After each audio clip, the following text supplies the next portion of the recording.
Extra Listening, Unit 1.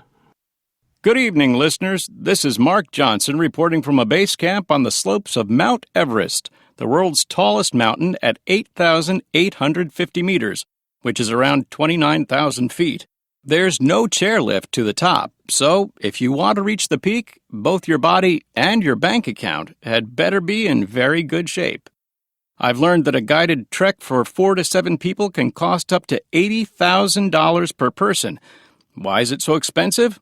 Well, the price includes a lead guide at $25,000, 2 assistant guides at $10,000 each, 3 to 4 cooks at $3,500 each, a doctor at $4,000, high-quality oxygen at $30,000, 150 yaks to transport equipment, and much more.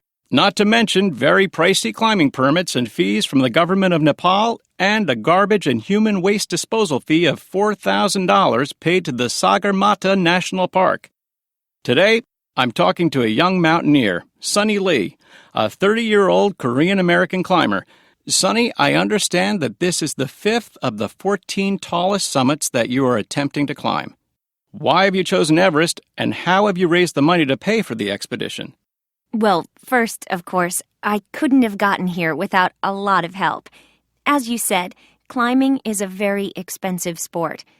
I'd like to thank my parents, my sponsors, and my many supporters.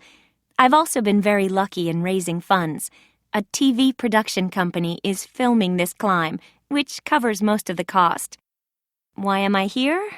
Well, I've always wanted to climb Everest, like most people say, because it is there. What inspired you to take up this dangerous sport? A Korean mountaineer, Oh Un-sun, has been my inspiration. She's a fantastic climber, the number 2 woman in the world. I've learned a lot from her example. Like what? Well, mostly to be very careful. I never climb alone, for example. I don't want any accidents to happen. And I like to set attainable goals. So, before starting, every detail of the climb is planned very carefully. My team knows where we'll be stopping each night and what supplies we'll need. Base camps are set up in advance. Of course, Sherpa guides always climb alongside us. What is your happiest climbing memory? It's hard to say. There have been many wonderful times, but maybe the best was when I reached the top of the first mountain I climbed. It was Mount Hallasan in Korea. It's small compared to Everest, but I felt as if the world was at my feet. What are your plans for the future? How long will you continue climbing? I don't really know. I don't climb mountains to set records. I climb because I love the challenge.